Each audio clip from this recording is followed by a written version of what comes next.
Thank you all for being here. This is so important. And we're so happy to have you. So let's get started. We have a very robust presentation for you. So I'll get it kicked off. My name is Cheyenne Sapp. I'm the campaign director for National Voter Registration Day.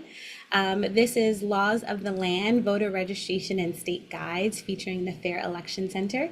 We are so excited to have you guys here and to hear from our folks and friends at the Fair Election Center about our state by state guides.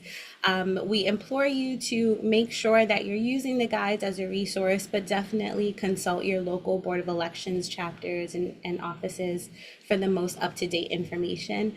You can definitely use our guides to get you started and find the information as to where to contact them. So let's kick it off. We have some really cool updates to share with you on what we're working on, and then we'll get into the guides and a little bit about what the rest of this year looks like as well. So we're going to talk to you about NVRD and nonprofit vote before we start the conversation. As you know, many of you are partners in NVRD. I'm already seeing a lot of familiar names. So thank you guys for being community partners. September 17th is the big day. So leading up to September 17th, we have another webinar happening on September 11th, which will be like a last minute NVRD planning rally. We're really excited about that one. So make sure that you RSVP. This webinar is being recorded, so you will absolutely receive this deck and the recording link. You will definitely receive it after the call in a few days. Thank you so much for joining. We have a couple of other webinars also up on the website, so you can take a look at those as well for some plans around your big event and some key resources. So we have a bunch available now, including the communication strategy guide, as well as the talking points and the social media. We have our toolkits that are up and ready. A lot of you are already using that, so thank you so much. And we also have some sample press releases available to you. And I'll hand it over to Gwen to talk about nonprofit vote. Thank you so much, Cheyenne. Yes, so as you all know, some of you may know, we've got two different organizations that are sponsoring this and putting on this webinar today. We've got Nonprofit Vote, and then who is the managing partner of National Voter Registration Day. So I'm here representing the Nonprofit Vote side. Many of you may be familiar with Nonprofit Vote and less familiar with NVRD, and vice versa. So wanted to make sure that we give you all a chance to also hear about Nonprofit Vote. So if you'll go, I don't think I have access yet, Chan. Yeah, thank you. So a little bit about Nonprofit Vote. So our mission is really to support you all as nonprofit leaders with the tools and resources that you need to do voter engagement. We are here as your toolbox. Please come and use these tools. They are free, and we want to make sure that they are accessible to you to make sure you can do your work the best you can. And all of these tools and all of these resources that we give you are really in support of building a more inclusive democracy. That is a big part of our vision. We want to be sure that all voices are heard at the ballot box, and we want to support you so that you can support the people that are in your community to ensure their voices are heard. A little bit about our work, just a couple pieces here. We have this here free national webinar series, so it's monthly-ish. Keep a lookout for the next ones that are coming up. We also have recordings of these webinars on YouTube, so you can go back and look at these webinars at any time. We also have a resource library on our website of tools, templates, printables. There are timelines on there, all kinds of tools that you can use when you're doing voter engagement. Please don't feel like you need to reinvent the wheel or get overwhelmed by feeling like you need to create new things. We've got lots of resources there. We also do tailored support for partner organizations, so customized trainings, all kinds of customized tools for you all. We also have a multi-state field program. So we're not just talking about this work, but we are walking the walk on the ground with about 7 states across the country, gaining best practices, trying new things with these groups, to ensure that we're getting you the very best information possible. We also recognize that this work cannot be done just in addition to all the other things that you all are doing as nonprofit leaders. You need financial support as well. So we really looked upstream and recognized that the philanthropic sector has a really important role in this.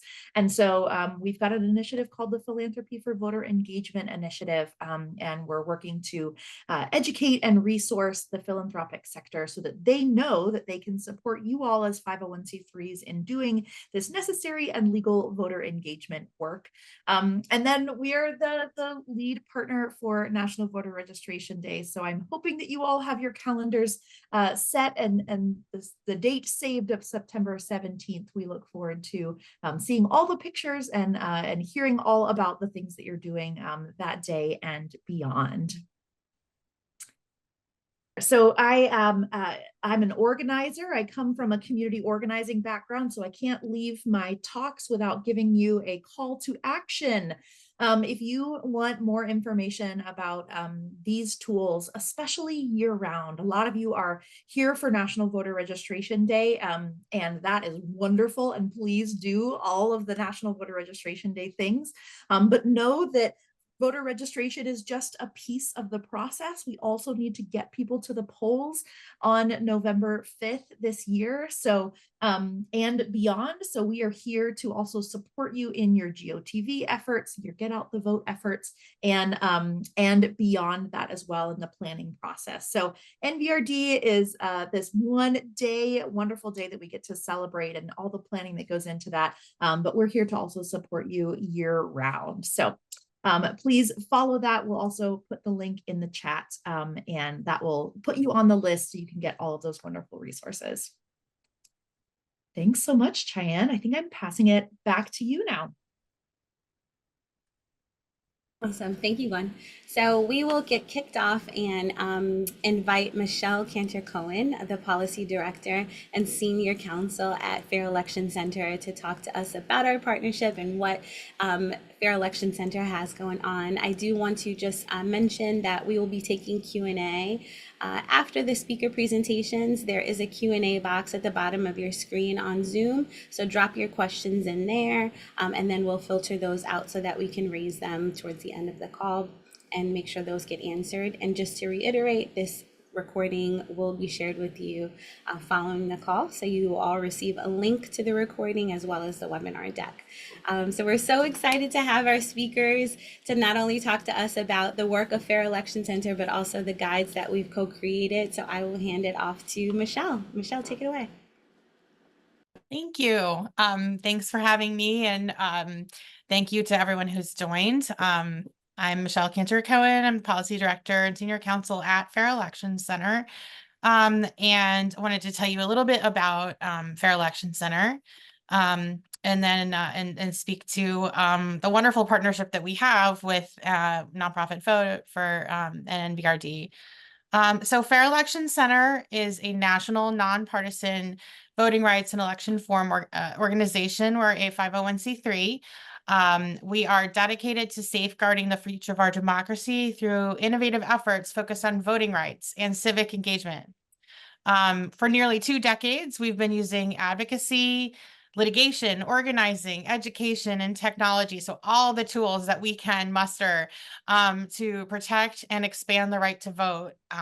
And we do that with an understanding of the particular impact on disenfranchised, underrepresented, and marginalized communities. Through our work, we bring a national breadth of knowledge. So we are a national organization, but we do work state by state and really focus in on our state level programs because that's our commitment to the communities we serve. And we serve these communities every year, every vote, and through our campus program every semester as well.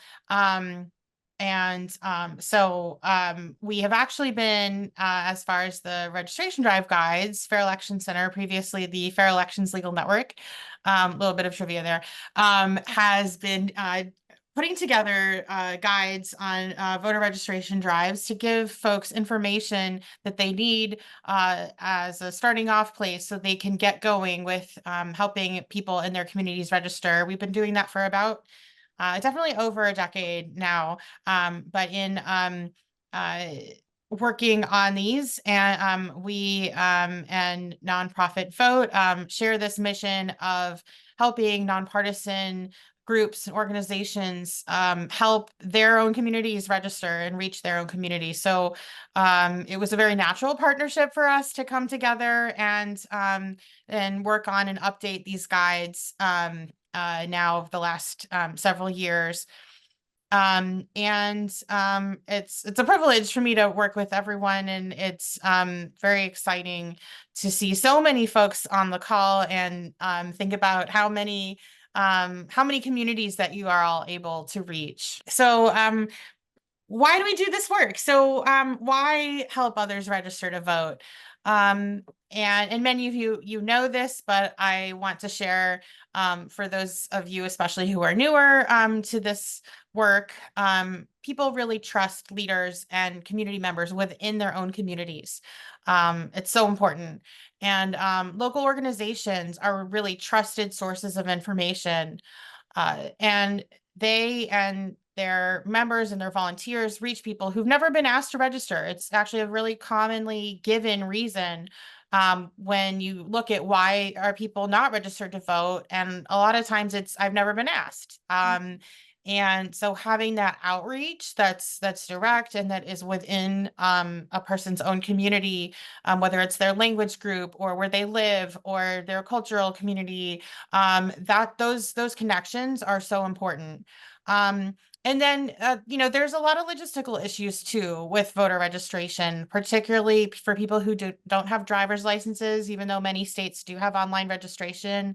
Almost all of those states, you have to have a driver's license in that state to register. So for folks who don't drive or who don't have vehicles, don't have a license, maybe they're younger and they use rideshare, or just live in communities where they don't need to have a car. Or can't, those folks really have to use a paper form. And that comes with its own set of logistics of filling it out, having a stamp, making sure you get it to the right place.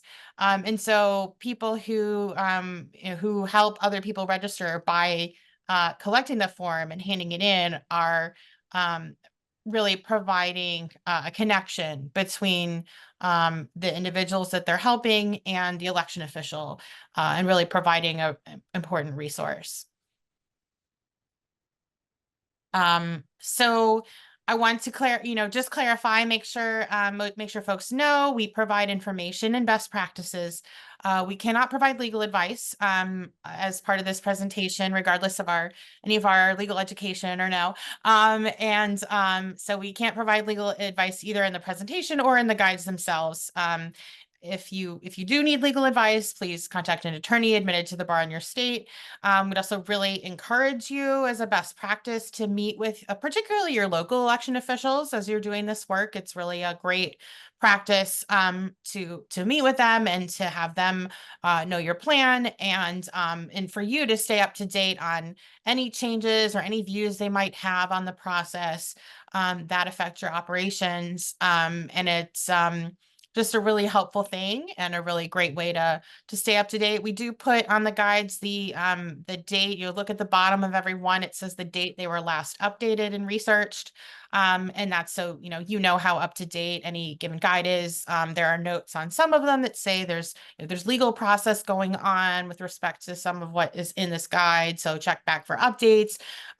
So always good to take a look to that and use the guide really as a starting off place for your planning, rather than sort of certainly it shouldn't be the only thing that you look at or think about as you're planning, but we hope that it's a really great resource starting point, and just to gain an understanding of the types of concerns or just logistical issues that you need to be working through in order to reach the people you want to reach, which are future voters.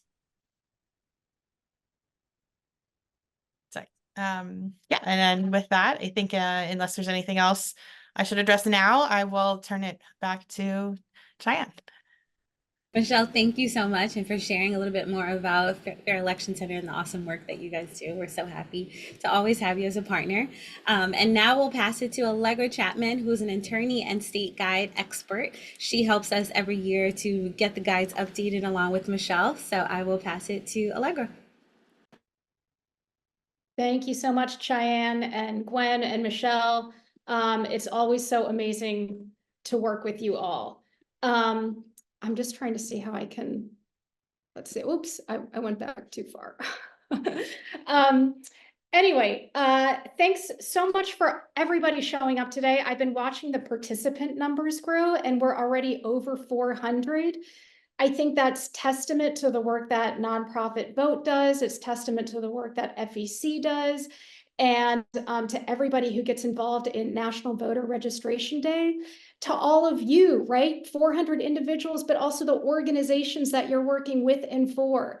And that just gives me so much hope for the future of democracy, because as you all can appreciate, you know, democracy is an all hands on deck sport. And, you know, the work that you all are doing to engage folks in your community, to get people registered, you know, as Michelle was saying, first time registrants often, you know, groups, individuals, communities who have traditionally or historically been sidelined, becoming a part of the process. And, you know, there's a lot of research to show that once you're registered and once you start voting a couple of times, you can really become a lifelong voter. So the work you all are doing is really ensuring the participation that we need in order to get to sort of a full participatory democracy. So going to the state guides, you know, we just wanted to give folks enough information, particularly to get them started. So we created these guides for all the states, unless you're in North Dakota. Every state has a voter registration requirement, and most states permit third-party organizations to conduct voter registration drives.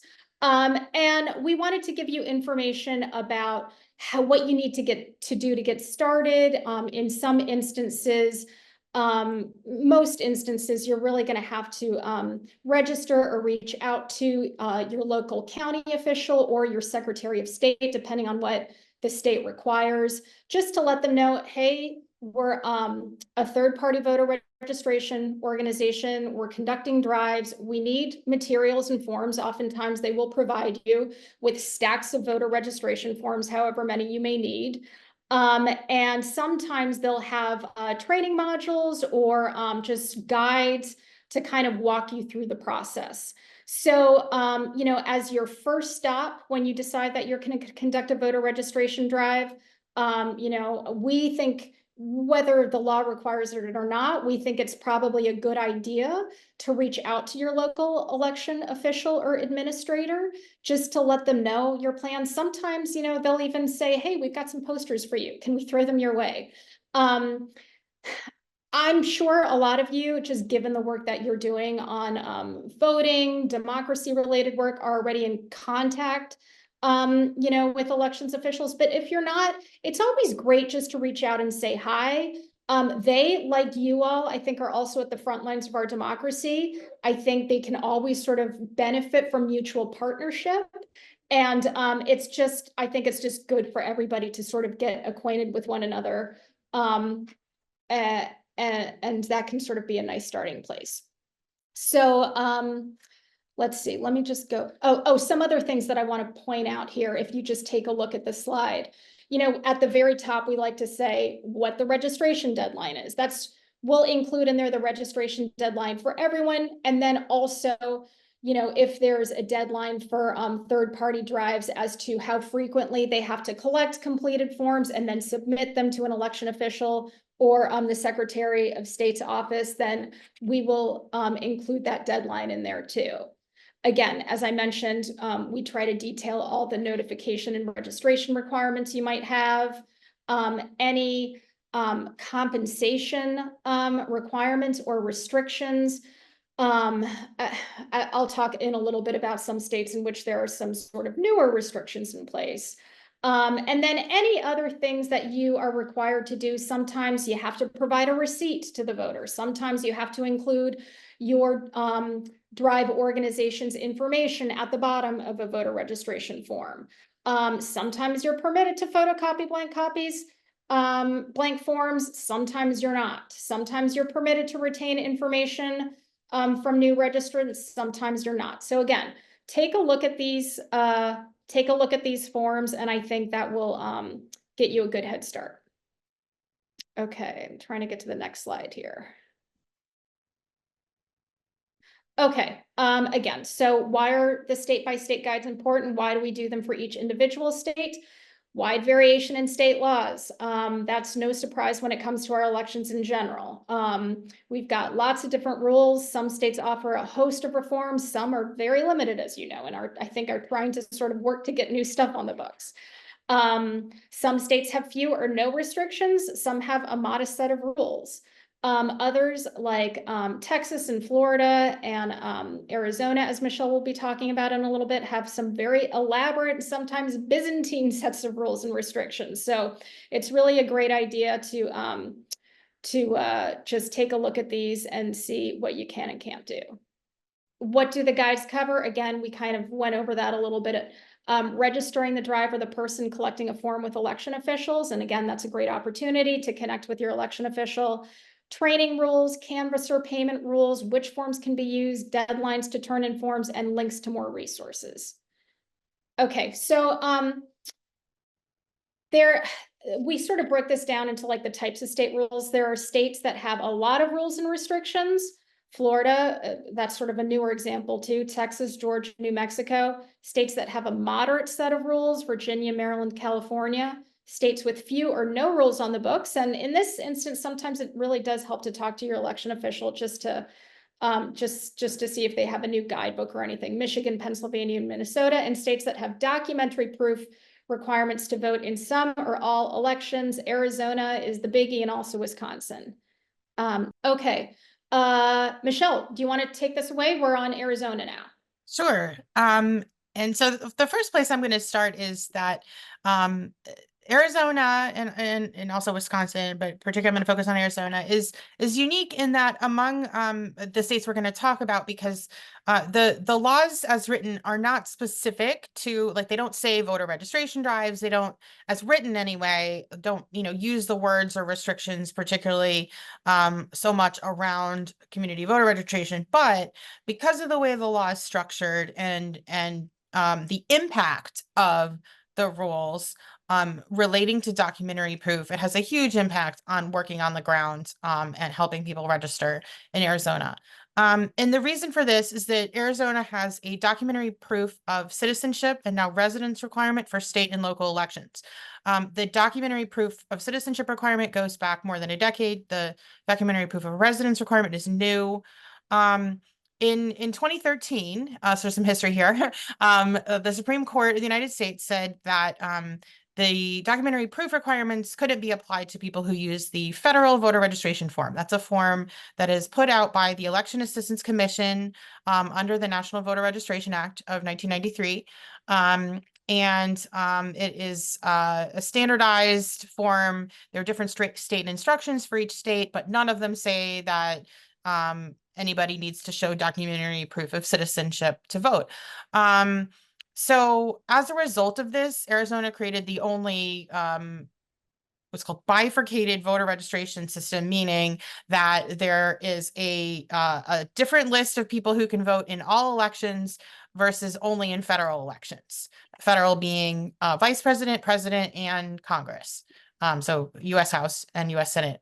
And so so that started this dual registration system. About 6 years ago, roughly, there was a consent decree where under a court order, the state had to treat state forms and federal forms the same and register people without documentary proof of citizenship in federal elections, regardless of what form they use. So if you use a state form, use a federal form, it didn't matter. You could get registered in a federal, as a federal only voter, even though you still would only be able to vote in state and local local elections, which are so important. I want to underscore that. State and local elections are a huge impact on people's lives in their day to day. And so it's, of course, important to do whatever we can do to make sure people can vote in all elections and really have their say and have their voice heard in all aspects of, who we're electing at every level. So in 2022, the Arizona State Legislature passed a new law that state forms have to be rejected. And basically those folks who previously could have been added as federal only voters now have to be just rejected. And it hadn't gone into effect, but as a result of a recent Supreme Court ruling just in the last few weeks, that law is now enforced for the first time. So as a result, people without documentary proof of citizenship are going to have to use the federal form to register to vote in presidential, vice presidential, congressional elections, and cannot vote in state and local elections. So what does that mean on the ground? Let's get back to the operations and how that actually affects what happens in practice in Arizona. So of course, again, it's, state and local elections are so impactful, so important for individuals to try to vote in all elections. So first, doing everything, if you're doing work in Arizona, doing everything you can to make sure as many people can provide documentary proof of citizenship as possible is really critical. And that the primary way most people do that is through a driver's license, where like your driver's license on file reflects that you're a U.S. citizen. Where that gets difficult is for people who have naturalized and whose citizenship records aren't updated in the driver's license records. And for people who don't have a license, we were talking about before, and that is particularly young people, but also affects many other individuals as well. So as a backup for people who cannot provide documentary proof, it's the best practice to have the federal form available, and that that can serve as a backup for people who just don't have the option under current law to register to vote in state and local elections, but could vote at least in federal elections. The guide contains information on what counts as documentary proof of citizenship, what counts as documentary proof of residence. There are some other restrictions that rules that apply to Arizona registration drives outside of this issue that I've been speaking about. And I do want to highlight that. So take a look at the guide if you're working in Arizona. But this issue of the documentation is one that really makes it very difficult to do this work, and yet it is so important. Yeah, that's Arizona. Great, thank you. Okay, Florida, another state with significant changes. When we put out these guides, and I think when we do this work, we want to be very proactive and encouraging of groups' work when registering voters, especially new time voters, because again, it's such important work. It's so necessary. And I don't know if you all knew this, but voter registration drives are actually responsible for getting 10% of voters of color registered. So you all are actually helping to sort of like ensure that democracy is truly reflective of our population. That's why we all do the work. That's why you all do the work. But in Florida, especially when we see, with greater turnout, sometimes we see greater suppressive efforts, right? We've seen that, for example, in North Carolina. We've seen it in Texas. Whenever we see higher turnout, we see legislators trying to sort of like dampen that or suppress that with very restrictive and onerous laws, including some of those photo ID laws. Same thing in Florida. We had a very tight race for the governor a couple years ago between DeSantis and Gillum. I think it was just a 0.5 percentage difference there. And after that, we saw kind of some crackdowns on voter registration drives. So while we want to always encourage folks across the states to continue doing this amazing work, which is great, we also think you need to be aware of new restrictions. And in Florida, there are a good many. So in Florida, it's just if you are engaged in a voter registration drive, again, it's like, look at our forms, reach out to your election official, maybe even like talk to some of the groups who are engaged in litigation right now. The League of Women Voters, for example, has been doing some great work in litigation there against a pretty onerous bill in Florida that essentially puts some new requirements on the books saying, okay, you've got a 10-day turnaround to complete voter registration forms. That's fine, but there's also a pretty high penalty fee if they're not turned in by that date. Also, there are restrictions as to who can engage in voter registration drives. And while legislators were trying to keep non-citizens from engaging in the drive, obviously not from registering themselves and voting, but from engaging in a drive to encourage like community members to eligible community members to register. That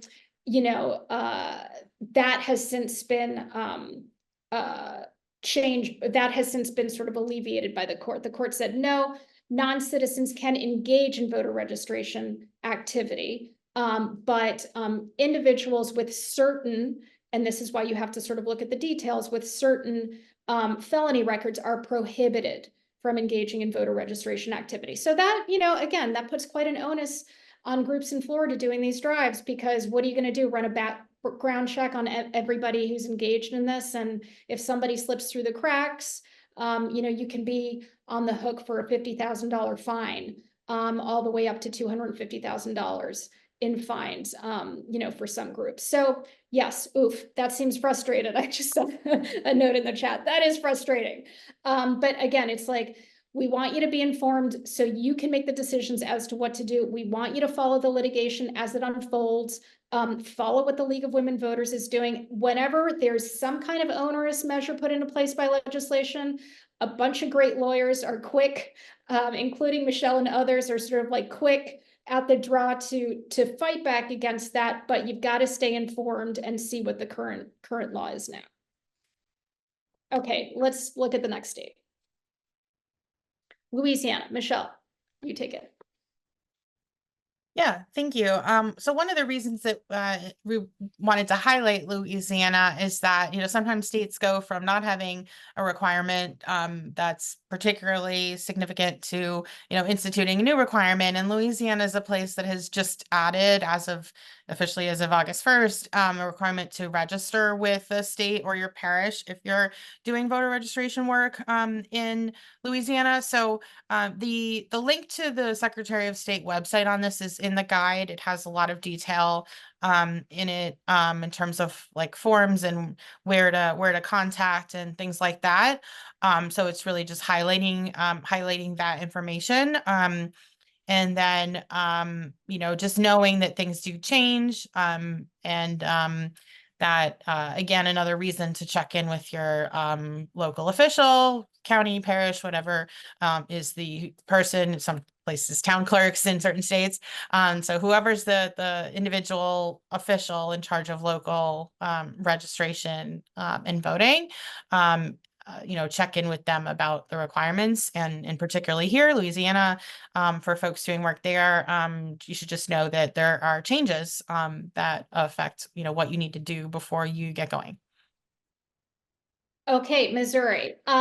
We don't need to touch on this one too much, but it too, has seen some changes, and it too, is like the changes there are being litigated too. So thanks again to all the great work that lawyers are doing. In this case, I think it's the League of Women Voters and the NAACP. But one of the problems there right now is that, there's this new law on the books that's kind of prohibiting cash or gifts from going to individuals who help register voters. So that gets tricky, right? It's like, what counts? Can you give people a bottle of water? Can you let people have like a slice of pizza? So again, there can be some confusion there, and we just want you to be apprised of that, and to just kind of keep on top of it by seeing what the latest legal development is, and again, checking in with your elections official before you get started on any kind of voter registration drives.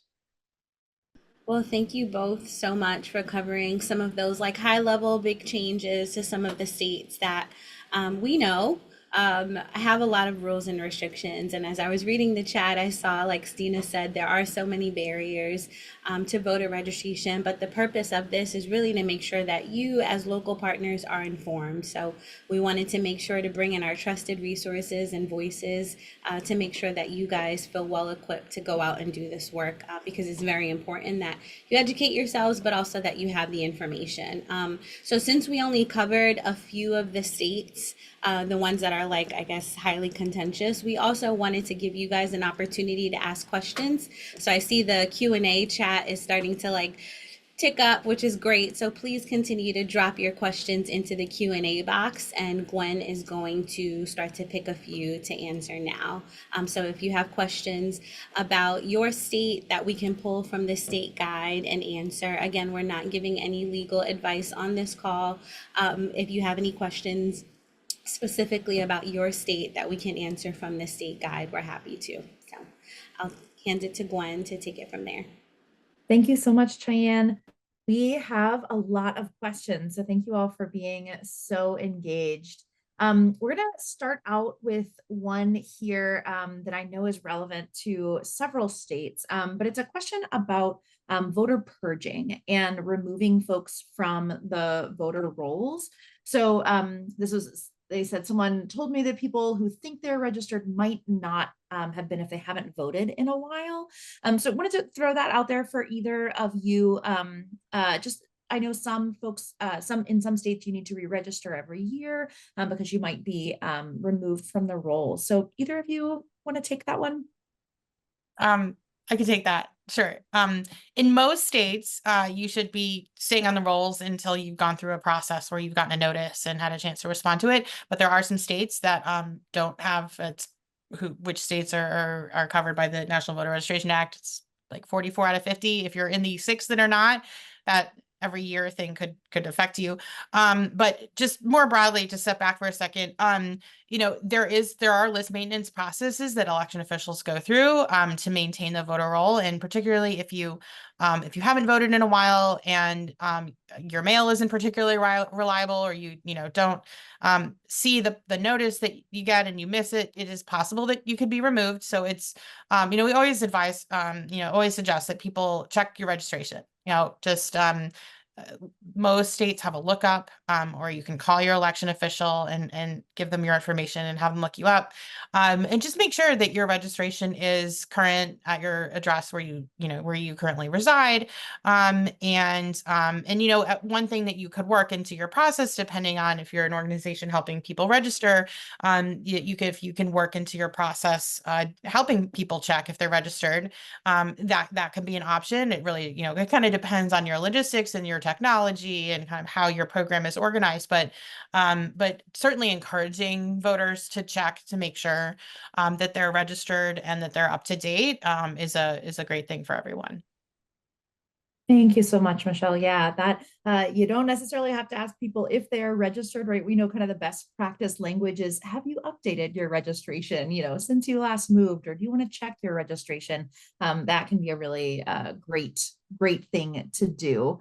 The next question here is about voter IDs. So I know for some folks in some states, it's a driver's license is good. But can you talk a little bit about just IDs generally? What should we be preparing for as we're registering voters? What should we be prepared to ask for?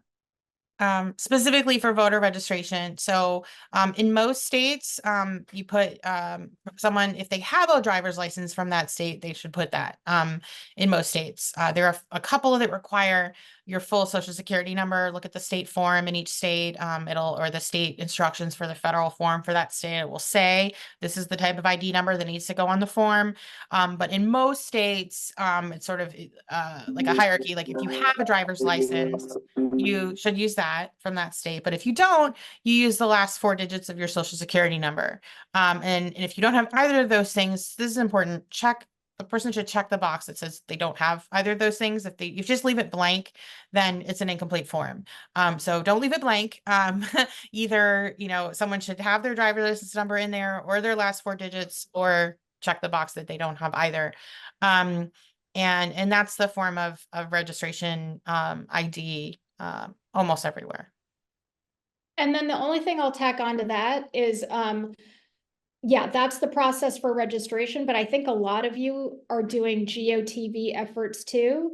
So once folks are registered, great. And like Michelle was saying, make sure that they double check, go onto their online system to ensure that they are registered. And then also double check and see what your state law requires insofar as what you have to show when you actually show up to vote, right? Because some, even if you're registered and you provide all that information on your registration form, some states are going to require you to also show like a photo ID or some other ID when you're showing up at the polls. But that can, that's information that you can relay either during the registration drive or if you're doing GOTV efforts too. Thank you both so much. This is a question that we get often about on university campuses. So I know a lot of organizations like to register young voters who are college students, and often they are living in a temporarily in a state where that might not be their home state. So can you just tell us a little bit about what folks should expect as they're registering university students or folks at a university? And then maybe are there other resources as well that we can send folks to that are specific about colleges and universities? I'd be happy to take that one. So we have our Campus Vote project as one of our core programmatic programs. Struggling to find a better word. Sorry. Yeah, happy to share that in those resources. Generally, residency official rules on residency are state specific, as with many of these things. However, the general information that I want to share is that students have the right to vote where they consider to be home. And that doesn't mean that they are, planning to return. Like if you're planning to return to somewhere in 4 years from now, like we're not talking about like some kind of permanent residency in a way that is it's much more like in the moment, in the year, in that like your current situation. What does that person consider to be their home base, their home? And for many people that is their university campus. That's where their life is centered, and that's what they feel like is their home. Students absolutely can register on campus if that is their sense of where where they are, where is their home base. But certainly if they feel that their state where they came from to attend college, or, where their family lives, if they feel that that is their home base, like they can vote there. So it's really just making sure that people have the opportunities to self-determine where they where is home, and where do they want to have their voice heard. Thank you so much, Michelle. Yeah, I think that's a great answer to that one. This next one is kind of in reference to an earlier point that I think Allegra was talking about, this with relationships with local board of elections or election offices. And it's somebody shared, are there any suggestions for how to get in contact with those election offices? They said, I've tried calling and leaving voicemails, notes with the secretary, emails, and no response whatsoever. So I know that these offices can be sometimes difficult to get in touch with, especially, further along in the year that they stay really busy. And I'll add my 2 cents in here that I think showing up and actually talking with a person face to face can be valuable and can really be that direct connection. But I'm curious if you have any other thoughts or ideas there to add. Yeah, I agree, Gwen. I think going in person, I know that may be hard if physically you're pretty far away from an office, but I agree that going in person is probably the best way. Sometimes people are inundated with email, and especially if they don't already know you, it's kind of hard to get in that way. Or just if a lot of, I feel like a lot of groups are already working in coalition with one another. So just kind of, talk in your coalition and figure out who has already established some tie and try to work the connection that way. But I don't know, Michelle, do you have any thoughts on that? And not in addition to what's already been said, I think, showing up, and, maybe knowing too that the election calendar does matter. I know a lot of states have had primaries recently, so if you've been in tried to have been in touch with someone and they've had a very recent primary, being persistent and trying again once the primary is over might be of some help as well. Yeah, thank you both.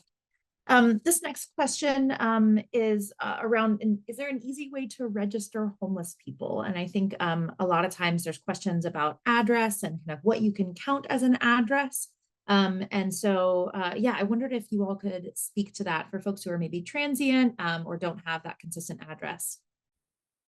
Yeah, that can be a challenge. Most registration forms now will say list address or intersection at which you normally find yourself. And that's legit, that counts.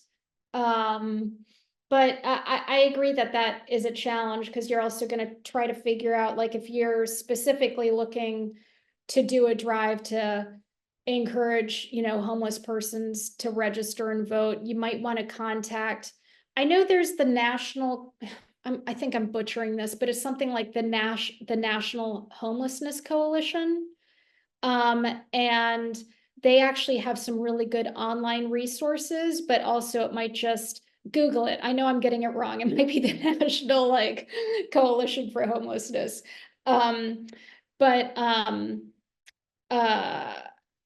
Yeah, you can reach out to them. They have a lot of good materials online, and they might just have some good ideas as to where to go in your state, if you kind of want to encourage more registration there.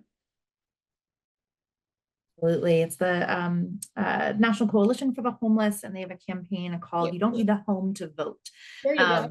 So yes, I'd set you up for that. Sorry, I knew you would have some answers, but that's the organization. So yeah, absolutely. They're great. Also, National Alliance to End Homelessness is another organization as well that's got some great resources. So if you're looking to do that, I would recommend partnering with a local organization, with a shelter or another organization that is serving folks experiencing homelessness in your area as a great resource. We as nonprofit leaders need to remember that it's really important for us to rely on our partners and rely on partnerships and work together on this. We love our partnerships and are so grateful for this. Excellent. So we've got about enough time for maybe one more question here.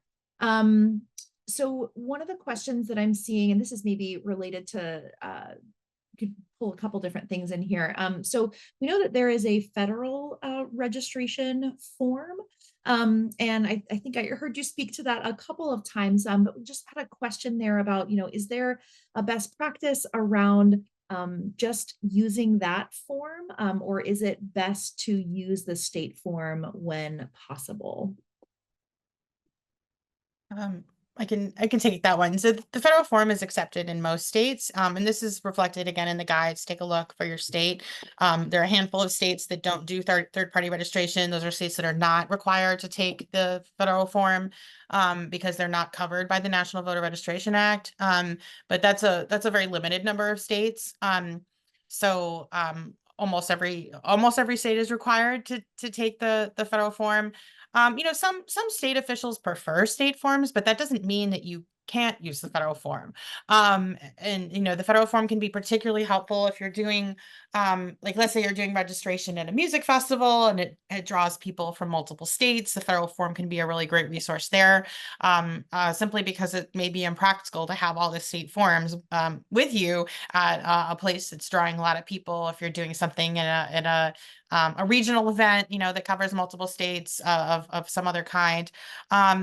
So a conference, there's a lot of different things we could think of where you'd have multiple people from different states there, and the federal form for that type of event is really important.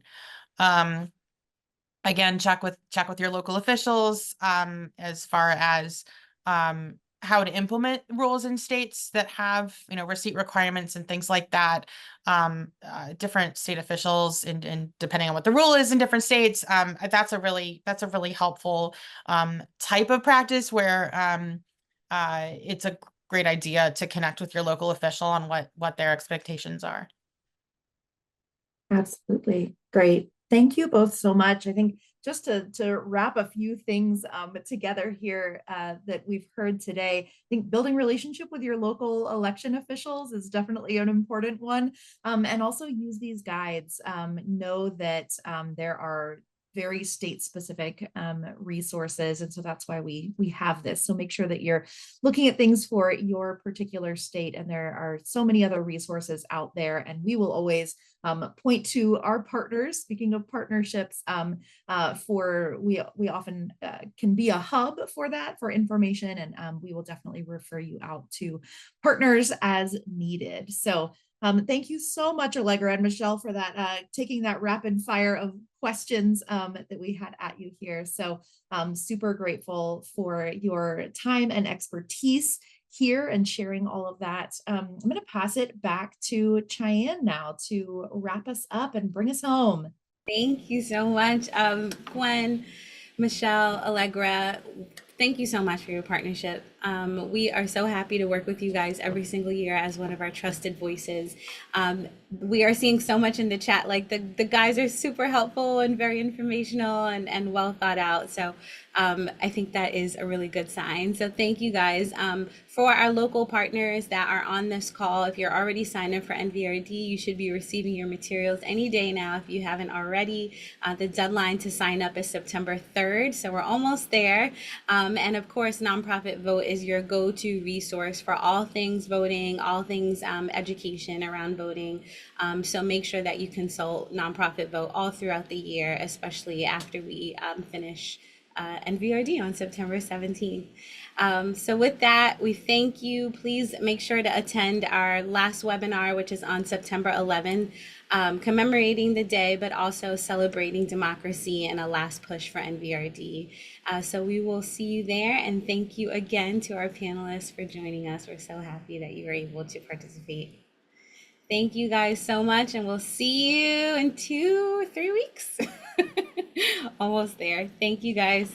Take care. Thank you. Take care. We'll see you next time. Thank you.